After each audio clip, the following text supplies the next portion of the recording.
मित्रों, आज हम आपके लिए गायत्री का लघु अनुष्ठान और 1.25 लाख के अनुष्ठान के बारे में कुछ जानकारियाँ देंगे। कई लोगों का ये रहता है कि हम अनुष्ठान तो करते हैं लेकिन हमारी साधना सफल नहीं हो पाती है। तो साधना किस प्रकार से सफल हो, आज हम इसके कुछ सूत्र आपके लिए बताने के लिए जा रहे हैं। इन सूत्रों को यदि आप अपने जीवन में धारण करेंगे तो निश्चित रूप से आपको गायत्री की साधना 100% आपको जो है सफल होगी। तो आज जो सूत्र बताने के लिए जा रहे हैं वो बहुत काम के हैं। इस वीडियो को आप शुरू से अंत तक आप जरूर सुने तो निश्चित रूप से आपके लिए इसका लाभ होगा।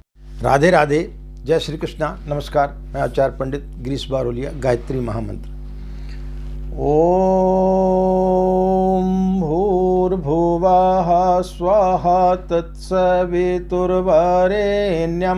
भर्गो देवस्य धीमहि धियो यो नः प्रचोदयात्। अखण्डमण्डलाकारं व्याप्तं येन चराचरं तत्पदं दर्शितं येन तस्मै श्रीगुरवे नमः। तस्मै श्रीगुरवे नमः। मित्रों, यदि आप गायत्री की उपासना प्रारंभ करने के लिए जा रहे हैं तो आपको कुछ चीज़ों का ध्यान रखना पड़ेगा। सबसे पहले कुछ दिनों के पहले से आप अपनी मानसिकता तैयार करें कि आप 9 दिन का अनुष्ठान करने के लिए जा रहे हैं या 40 दिन का अनुष्ठान करने के लिए जा रहे हैं। उसकी पूरी आप एक रूपरेखा तैयार कर लें, पूरे अपनी मन स्थिति को बना लें। जब तक आपकी मन स्थिति संपूर्ण रूप से नहीं बनेगी तब तक आपके लिए वो कार्यक्रम आपको सफल नहीं हो पाएगा। इसके लिए आपको जीवन में 3-4 सूत्र अपनाना बहुत आवश्यक है। पहला हम आपको बता रहे हैं उपासना। उपासना यानी आपको नित्य जो है सूर्योदय के पूर्व आपको सो करके उठना है और 33 माला का आपको नित्य जो है आपको जाप करना है। यदि आप 1.25 लाख का अनुष्ठान कर रहे हैं तो आपके लिए 33 माला का नित्य जाप करना चाहिए। और यदि आप लघु अनुष्ठान कर रहे हैं 24,000 का तो उसमें आपको 27 माला का नियमित रूप से जाप करना चाहिए। इसमें आप जाप की जो संख्या है उसको आप 3 भागों में भी विभक्त कर सकते हैं। यदि आप एक ही सिटिंग में यानी एक ही बार बैठने में यदि आप पूर्ण रूप से जाप नहीं कर पाते हैं तो फिर आप जो है उसको सुबह सूर्योदय के पहले यानी ब्रह्म मुहूर्त में, दोपहर 12 बजे और फिर शाम को सूर्य अस्त के आधा घंटे बाद तक आप उसका जाप कर सकते हैं। इसमें आपके लिए जो है साधना के समय आपको जो है उपासना में आपको कुछ चीज़ों का और ध्यान रखना चाहिए कि जिस माला से आप जाप करते हैं उस माला से अन्यत्र किसी व्यक्ति को जाप नहीं करना चाहिए। जिस आसन पर आप बैठते हैं उस आसन पर और किसी व्यक्ति को नहीं बैठना चाहिए। उसका उपयोग सिर्फ आपको ही करना चाहिए। जब आप उपासना करते हैं तो उस समय आपको पीले वस्त्र धारण करना चाहिए। पूर्व मुख होकर के आपको बैठना चाहिए और आपकी जो माला है उसको खुले में नहीं रखना चाहिए। गौमुख आता है उसके अंदर आप रख लें या फिर किसी कपड़े से उसको ढक लें और इस प्रकार से फिर आप पूजन करें। पहले जो षटकर्म होते हैं वो अपने कर लें। पवित्रीकरण है, आचमन है, शिखा बंधन और कलश पूजन, दीप पूजन इत्यादि ये आप कर लें और उसके पश्चात तो फिर आप गायत्री मंत्र का आप जाप प्रारंभ करें। लघु अनुष्ठान और 1.25 लाख के अनुष्ठान में किसी प्रकार का कोई भी साप मोचन आदि मंत्र जपने की आवश्यकता नहीं है। आप इसी प्रकार से आप कर सकते हैं। पूर्णिमा, पंचमी या एकादशी से आप शुक्ल पक्ष की पंचमी या एकादशी से या फिर पूर्णिमा से आप जो है व्रत को प्रारंभ करें तो आपके लिए ज़्यादा लाभदायक सिद्ध होगा। यह हुई उपासना की बात। इसके बाद में साधना आने आपको इस समय आपको कुछ चीज़ों के बारे में आपको अपने जीवन की दिनचर्या को सुधारना पड़ेगा। ब्रह्मचर्य का व्रत आपको पालन करना इस समय आपको अनिवार्य रहेगा। आपको ब्रह्मचर्य का व्रत का पालन करना चाहिए और गद्देदार बिस्तर पर नहीं सोना चाहिए। आप तख्त इत्यादि पर आप सोएं। अपना काम स्वयं करें। अपना काम जो है किसी अन्य व्यक्ति से ना कराएं तो ज़्यादा बेहतर रहेगा। अर्थ संयम रखें। अनावश्यक रूप से पैसों का खर्च न करें। इंद्रिय संयम रखें और लोगों से अच्छी भाषा में बात करें, मृदु स्वभाव रखें और किसी भी व्यक्ति को ये ना बताएं कि आपका अनुष्ठान चल रहा है। इससे क्या होता है कि आपके अहंकार को तृप्ति मिलती है। जैसे आप बताते हैं तो लोग फिर आपकी तारीफ करेंगे और फिर आपका अहंकार पोषित होगा। तो ऐसी स्थिति में क्या होता है कि कई बार हमारी साधना सफल नहीं हो पाती है। इसलिए किसी को भी साधना के बारे में नहीं बताना चाहिए। हाँ, यदि किसी प्रकार की कोई क्रिया घट रही है तो जिसको आपने गुरु वर्ण किया है उसके लिए आप जरूर बता सकते हैं। इसके पश्चात में अपनी सेविंग स्वयं करना चाहिए, पीले वस्त्र पहनना चाहिए और उपवास में आपको जो है दूध फल इत्यादि लेना चाहिए। उपवास में आप पहले से चिंतन कर लें। यदि आप 9 दिन का अनुष्ठान कर रहे हैं या 40 दिन का अनुष्ठान कर रहे हैं तो आप एक टाइम भोजन करेंगे। शक्कर और नमक का आपको परित्याग करना चाहिए। कोई ऐसी चीज़ नहीं खाना चाहिए जिससे कि आपके अंदर उत्तेजना पैदा हो।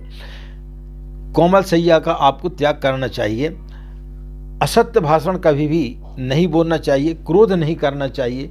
किसी को कटु वचन इस प्रकार से नहीं बोलना चाहिए कि उसकी आत्मा को दुख हो। किसी प्रकार की कोई चोरी या चालाकी आपको नहीं करना चाहिए। किसी के प्रति द्वेष की भावना हमें नहीं रखना चाहिए।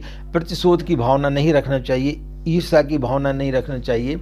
चमड़े से बनी हुई कोई भी वस्तु हमें नहीं पहनना चाहिए। उसका उपयोग हमें नहीं करना चाहिए। तो इन चीज़ों का इन 9 दिन में या 40 दिन में आपको इन सब चीज़ों का आपको ध्यान रखना चाहिए।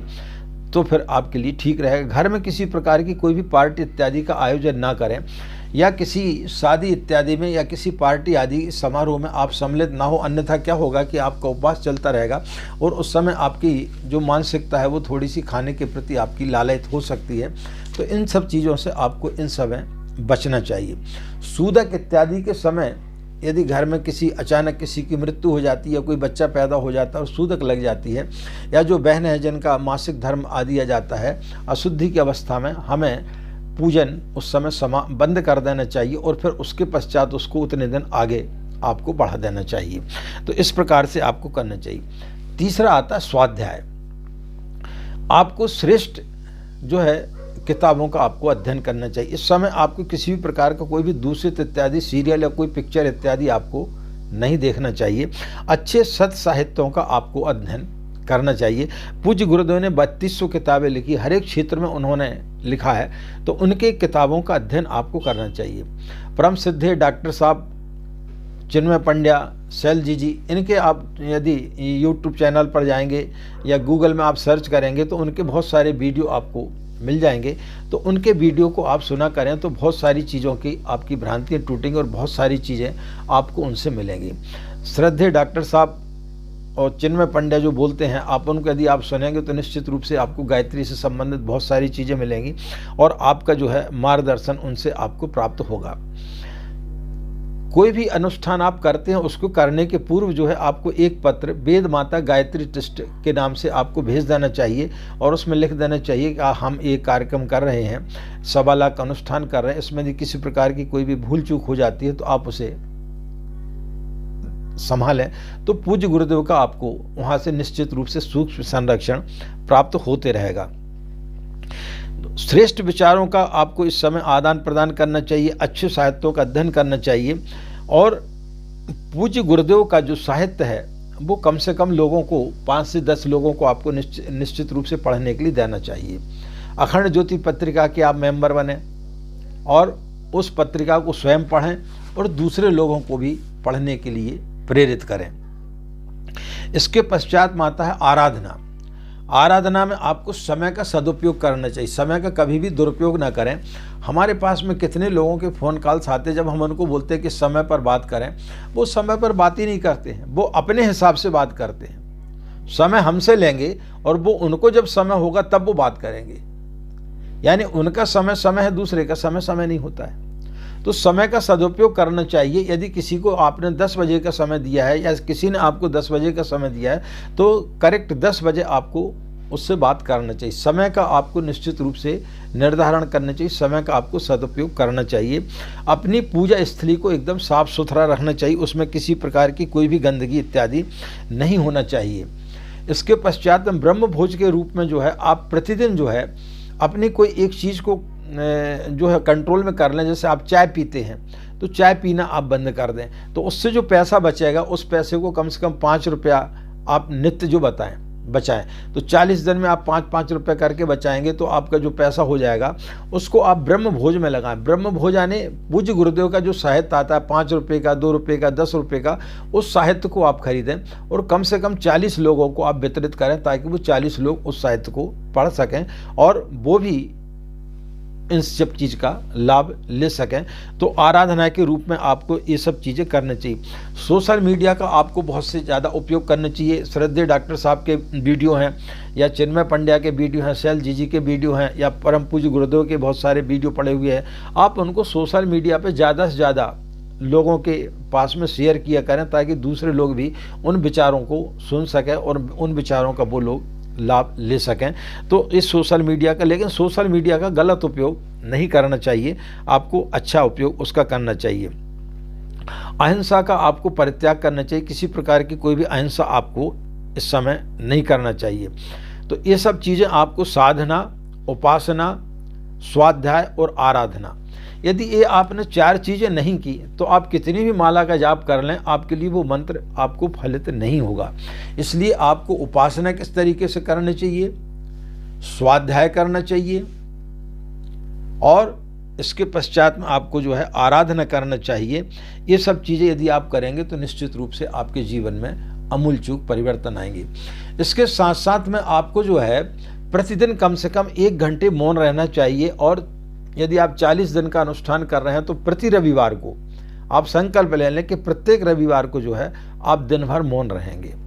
तो मौन व्रत का आपको पालन करना इस समय चाहिए। तो निश्चित रूप से आपके लिए इसके पहले यदि आपने अनुष्ठान किए हैं और इसके बाद जो आप इस अनुष्ठान को करेंगे तो आपको धरती आसमान को उसमें अंतर दिखाई देगा और आपको बहुत सारी उपलब्धियां इसमें आपको दिखाई देंगी।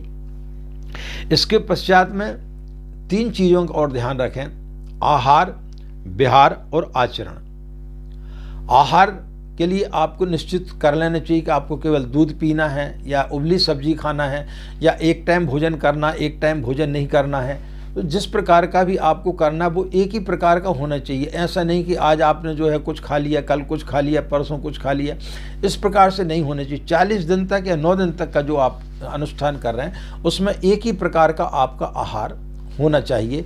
तो आहार का आपको ध्यान रखना चाहिए। व्रत आपको किस प्रकार से करना है उसका आपको पूर्ण रूप से ध्यान करना चाहिए। तो ये आहार का आपको ध्यान रखना चाहिए। इसके बाद में विहार, किस प्रकार के आपको कपड़े पहना है, धोती कुर्ता आप पहने, भारतीय वेशभूषा में रहें और पूजा करते समय कम से कम भारतीय वेशभूषा में आपको बैठना चाहिए। हल्के कपड़े पहनने चाहिए और ज़्यादातर हो सके तो पीले कपड़े पहने, उससे आपको सूर्य की जो ऊर्जा है, विटामिन डी आपको मिलता रहेगा। क्रोध इत्यादि आपको इस समय नहीं करना चाहिए। आपका जो आचरण है, आचरण आपका बहुत अच्छा होना चाहिए। अपने काम स्वयं करें, दूसरों के ऊपर क्रोधित ना हो, किसी प्रकार की ईर्ष्या इत्यादि ना करें। तो निश्चित रूप से आपके लिए 1.25 लाख का अनुष्ठान या 24,000 का जो आप लघु अनुष्ठान करने जा रहे हैं वो आपके लिए सफल होगा। तो मित्रों, आज हमने आपके लिए कुछ सूत्र बताए। इन सूत्रों के आधार पर यदि आप चलते हैं तो निश्चित रूप से आपके लिए बहुत ज़्यादा लाभ प्राप्त होगा और आपका निश्चित रूप से अनुष्ठान आपका सफल होगा। चाहे वो जो लोग नए जुड़े हैं या जिन्होंने अभी अभी दीक्षा ली है पूज्य गुरुदेव से, या जो पुराने गायत्री परिवार के लोग हैं जो साधना करते हैं, उनके लिए भी यह वीडियो काफ़ी प्रेरणादायक रहेगा।